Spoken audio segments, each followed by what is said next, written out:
देवाजवळ जातोय तोपर्यंत आहे. एकदा देवाजवळ गेलो की मीच देव झालो, संपला विषय. हे देव पण जोपर्यंत तुम्हाला होत नाही, बस काय व्हायचं आहे, कलेक्टर कुठे निघालाय, कलेक्टर होण्याच्या दिशेनं जाताय तोपर्यंत तुम्ही आहात. एकदा तिथपर्यंत पोहोचला की तुम्ही परीक्षा व्हायच्या आधीच कलेक्टर झाला. हे आधी झाल्याशिवाय मग कलेक्टर होता येत नाही. हे होणं महत्वाचं आहे. आत ध्यास, श्वासाबरोबर तो ध्यास आला पाहिजे. प्रत्येक श्वासागणिक सातत्यानं ते आम्हाला वाटलं पाहिजे. होय, दुसरं काही नाही. हा ध्यास ज्याला तयार करता आला त्याला स्वतःच्या श्वासावर विजय मिळवता आला. ही सगळ्यात यश तर त्याला मिळतच, मग बाकी काही नाही. ही सगळ्यात महत्वाची गोष्ट आहे. खरं तर आमच्या संस्कृतीमध्ये 2 तत्वज्ञान आहेत. एक तत्वज्ञान आहे प्लेटोवादी, दुसरं तत्वज्ञान आहे ॲरिस्टॉटलवादी. प्लेटो आदर्शवादी होता, ॲरिस्टॉटल व्यवहारवादी होता. आता ह्या परदेशी विचारवंतापेक्षा या माझ्या देशामध्ये 2 तत्वज्ञान आधीच तयार झालेत. एक रामाचं तत्वज्ञान आहे आणि एक कृष्णाचं तत्वज्ञान आहे. राम आदर्शवादी होता आणि कृष्ण व्यवहारवादी होता. तुम्हाला या जीवनामध्ये जगताना रामनीती सुद्धा अवलंबायला हवी आणि कृष्ण नीती सुद्धा अवलंबायला हवी. हे जमलं तर तुम्हाला यशापर्यंत पोहोचता येतं. ही सगळ्यात महत्वाची गोष्ट. रामाच्याच वाटेनं आदर्शवादी म्हणून गेलात तर अडचण येईल. कृष्ण म्हणून सुद्धा तुम्हाला जगता आलं पाहिजे, जे इतरांच्या कल्याणाचं आहे. मग ते खोटं असलं तरी सत्यच, ही कृष्णाची सत्याची भूमिका आहे. आम्हाला तीही निर्माण करता आली पाहिजे. आम्हाला त्या मार्गानं जाताच आलं पाहिजे. हा सगळ्यात मोठा भाव आहे. आम्ही निश्चितपणे तो विचार करायला हवा. एक प्रधानाचा मुलगा शाळेला जायचा. रोज सकाळी शाळेला जाता जाता राजवाडा वाटेत लागायचा आणि त्या प्रधानाच्या पोराला शाळेला जाताना बघितलं की राजा त्या मुलाला हाक मारून बोलवायचा, ए इकडे ये. आणि तो प्रधानाचा मुलगा आला की राजा त्याच्या पुढे 2 नाणी ठेवायचा. एक नाणं असायचं सोन्याचं, दुसरं नाणं असायचं चांदीचं. आणि राजा प्रधानाच्या मुलाला विचारायचा, ह्यातलं जे मौल्यवान नाणं असेल ते तू उचल. यातलं सर्वोत्तम मौल्यवान नाणं तू जर ओळखलंस तर उचललेलं नाणं तुला. आणि तो प्रधानाचा मुलगा मग एका हातात राजाच्या सोन्याचं, दुसऱ्या हातात चांदीचं. तो प्रधानाचा मुलगा चांदीचं नाणं उचलायचा. राजा म्हणायचा, प्रधान एवढा हुशार पण पोराच्या डोक्यात काय भेजा नाही, त्याला मौल्यवान काय तेच कळत नाही. दुसऱ्या दिवशी परत प्रधानाचा मुलगा शाळेला निघाला. राजा परत तीच परीक्षा घ्यायचा. एका हातात सोन्याचं नाणं, दुसऱ्या हातात चांदीचं, उचल मौल्यवान. हा परत चांदीचं नाणं उचलायचा. महिनाभर असं चालू राहिलं. राजाची पक्की खात्री पटली, हे असंच दिसतंय, बापाचा काही गुण ह्याच्यात आलेला नाही, बापच हुशार, पोरात ती हुशारी दिसत नाही. महिनाभरानंतर राजाने शेवटी प्रधानाला विचारलं, काय हो प्रधानजी, तुम्ही एवढे हुशार, बुद्धिमान, विद्वान, आणि तुमचा मुलगा असा कसा? प्रधानाने विचारलं, काय झालं? अहो म्हणले, तो रोज शाळेला जातो, मी त्याला रोज बोलावतो आणि रोज 2 नाणी हातात ठेवतो, एक सोन्याचं एक चांदीचं, सांगतो मौल्यवान असलेलं उचल. आणि तुमचा मुलगा चांदीचं नाणं उचलतो, त्याला मौल्यवान काय ते कळत नाही. अहो सोन्याचं नाणं उचलायचं सोडून रोज महिनाभर ते चांदीचंच नाणं मौल्यवान म्हणून उचलतोय. त्याला शिकवलंय का नाही मौल्यवान काय?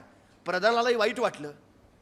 तो म्हणला, बघतो, आपला मुलगा हुशार आहे त्याला माहिती आहे, पण हे असं का करतंय काय कळेना. मग ते घरी आला, मुलाला बोलावलं, इकडे ये.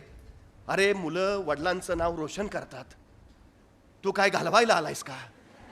तुला एवढा शिकवून तयार केला, तुला मौल्यवान काय ते कळत नाही. अरे महिनाभर राजा तुझ्या पुढे 2 नाणी ठेवतो, एक सोन्याचं एक चांदीचं, आणि तू सोन्याचं नाणं उचलायच्या ऐवजी चांदीचं नाणं उचलतोय, तुला मौल्यवान कळत नाही.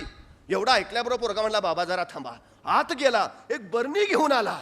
बरणीत सगळी महिन्याची साठलेली चांदीची नाणी होती. आणि तो बाबांना म्हणला, ही महिनाभरची कमाई आहे. तुम्हाला काय वाटलं, राजा मला खेळवतोय? महिनाभर मी त्याला खेळवतोय.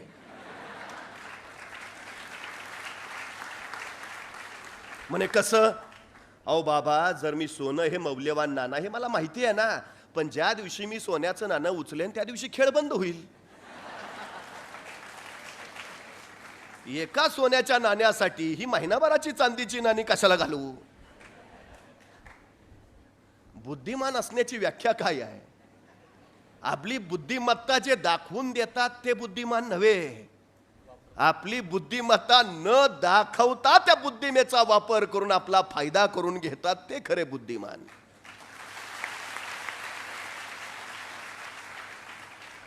ज्ञानी माणूस फारसा बोलत नाही आणि अज्ञानी बोलण्याशिवाय दुसरं काहीच करत नाही. जमिनीच्या बळावर तुम्ही ज्ञान मिळवू शकत नाही, सोन्याच्या बळावर तुम्ही ज्ञान कमावू शकत नाही, पण ज्ञानाच्या बळावर तुम्ही जमीन मिळवू शकता आणि सोनं सुद्धा कमावू शकता. त्यामुळे पहिल्यांदा काय कमावायचं आहे तर ज्ञान कमावायचं. ही भूमिका पहिल्यांदा आम्हाला लक्षात घेता आली पाहिजे. म्हणजे आमची घरं बांधली जातात, घरावर आम्ही नेम प्लेट लावतो, आमच्या नावाची पाटी. त्या नावाच्या पाटीवर आमचं नाव लिहिल्यावर खाली काय लिहितो? 6 एकर बागायतदार. नाही. 12 जनावरांचे मालक नाही. 1 कोटी म्युच्युअल फंड नाही. नावाखाली लिहितो काय? आमचं शिक्षण MA MSc काय झालं असेल ते, PhD, जिल्हाधिकारी, पोलीस प्रमुख. आमच्या नावाखाली आमच्या पदव्या येतात. त्या पदव्या आमच्या नावाला व्यक्तित्व, कर्तृत्व आणि नेतृत्व देतात. कमवायचं काय ते हे आम्हाला ते करता आलं पाहिजे, आम्हाला ते मिळवता आलं पाहिजे. आणि सगळ्यात महत्त्वाची गोष्ट आहे, कशाला कमवायचं तेही माहिती असलं पाहिजे. विनाकारण एखाद्या क्षेत्रात घुसलो, मग कारणाशिवाय नको ते उद्योग होत राहतात. त्यामुळे काय करायचं नेमकं त्याचाही अट्टास निश्चितपणे हवा. मिळवायचं आहे तर ताकदीने मिळवायचं आहे, कशासाठी मिळवायचं आहे हेही निश्चितपणे माहिती हवं. आमच्या नव्या पिढीला ते देता यायला हवं, ही सगळ्यात महत्त्वाची गोष्ट आहे. आमच्या पिढीनं ते ज्ञान पहिल्यांदा मिळवावं. काय करायचं आहे, कसं करायचं आहे, करून मिळवल्यावर काय करायचं आहे तेही माहिती असलं पाहिजे. तुमची तीव्रता जेवढी जास्त ना मिळवण्याची, तेवढं तुम्हाला यश जवळ असतं. तुमची तीव्रता जेवढी कमी, तेवढं यश तुमच्यापासून लांब लांब जात राहतं. हा सगळ्यात मोठा वस्तुपाठ आहे, सगळ्यात मोठा. मी नेहमी एक गोष्ट सांगतो. इथं बुलढाणा जिल्ह्यात मेहकर नावाचं तालुका आहे. त्या तालुक्यात लता भगवान करे नावाची एक माऊली आहे. साधारण 65 वर्ष वय आहे तिचं. 3 मुली होत्या. 70चा नवरा. गरिबीशी संसार करत सगळं व्यवस्थित चाललं होतं. 3 मुलींची लग्न करून दिली. आयुष्यभर जेवढं काय कमावलेलं, साठवलेलं ते सगळं मुलींच्या लग्नात घातलं. आता दोघं नवरा बायको दुसऱ्याच्या शेतात रोजानी जायचंय. जो काही रोजगार हातावर पडायचा त्याच्यातनं आपली सुखाची मीठ भाकरी खायची. आनंदात चाललं होतं अगदी सगळं. पण अचानक नवऱ्याची तब्येत बिघडली. बायकोला काय करावं कळेना. तिथल्या सरकारी दवाखान्यात घेऊन गेली. सरकारी दवाखान्यात डॉक्टरनी सांगितलं मोठ्या डॉक्टराकडे न्यावं लागेल. काय करावं सुचेना. 4 जणांकडनं, शेजाऱ्या पाजाऱ्यांकडनं पैसे गोळा केले. नवऱ्याला सोबत घेतला आणि बुलढाण्याला गेली. तिथं नवऱ्याला दवाखान्यात दाखवलं. डॉक्टरांनी सांगितलं काय आणखी तपासण्या कराव्या लागतील, पण त्याची सोय आपल्याकडे नाही. तुमच्या नवऱ्याला घेऊन तुम्हाला बारामतीला जावं लागेल. आता मात्र त्या माऊलीच्या पायाखालची जमीन सरकली. अरे आता इथपर्यंत यायला 4 जणांकडनं पैसे घेऊन आलो, आता बारामतीला जायचं कसं? तिथं पैसे लागतील, ते आणावे कुठून? करावं तरी काय? अरे पोटाची खळगी कशी बशी भरतो आपण? जगावं तरी कसं? की आजारी माणसानं सरळ मरूच जावं, जगूच नये. त्या माऊलींच्या डोळ्यातनं घळघळ अश्रू ओघळायला लागले. करावं काय? ज्या माणसानं आयुष्यभर खस्ता खाल्ल्या, ज्या माणसानं आयुष्यभर स्वतःच्या खांद्यावर हा संसार पेलून धरला, जिने आयुष्यभर आम्हाला सुखाची सावली दिली, आज त्याच्यावर वेळ आली आणि आपण काय करू शकत नाही. ती माऊली आतल्या आत गलबलत राहिली. करावं काय? शेवटी परत आली. आणखी 4 जणांपुढे शब्द टाकला. मिळतील जुळतील तेवढे पैसे गोळा केले. नवऱ्याला सोबत घेतला आणि बारामतीला पोहोचली. डॉक्टरांच्या पुढे नवऱ्याला दाखवलं. डॉक्टरांनी तपासणी केल्या आणि सांगितलं एक महत्वाची तपासणी करावी लागेल. आता मात्र तिचा धीर कचला. तपासण्या तरी किती करता तपासण्या?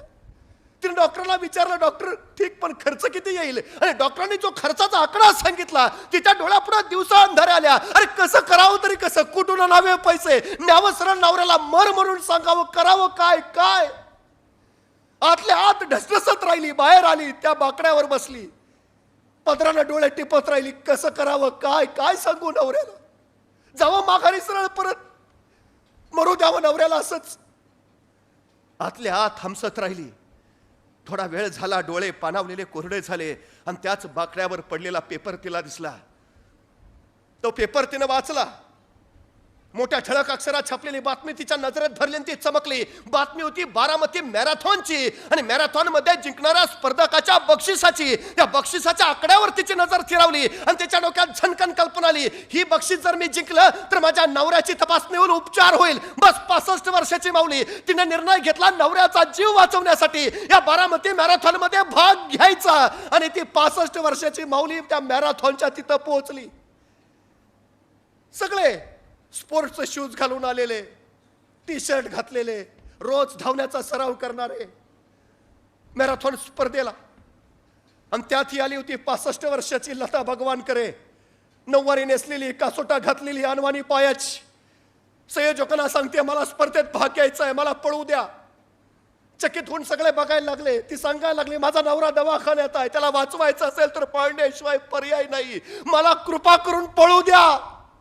संयोजकाने तिला भाग घेऊ दिला आणि 65 वर्षाची माऊली त्या स्पर्धेला तयार झाली.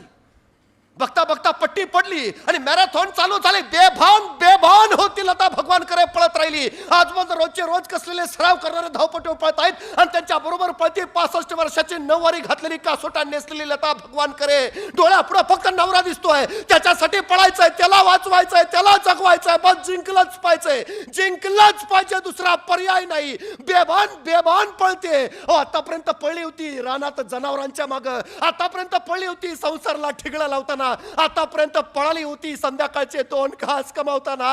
अशी मैदानावर कधी पळलीच नव्हती, पण आयुष्य आता पळायला लावत होता बेभानपणे. पळत होती आणि अखेर आवाज झाला. स्पर्धा संपली आणि त्या बारामती मॅरेथॉनची विजेता ठरली ही 65 वर्षाची लता भगवानकरे.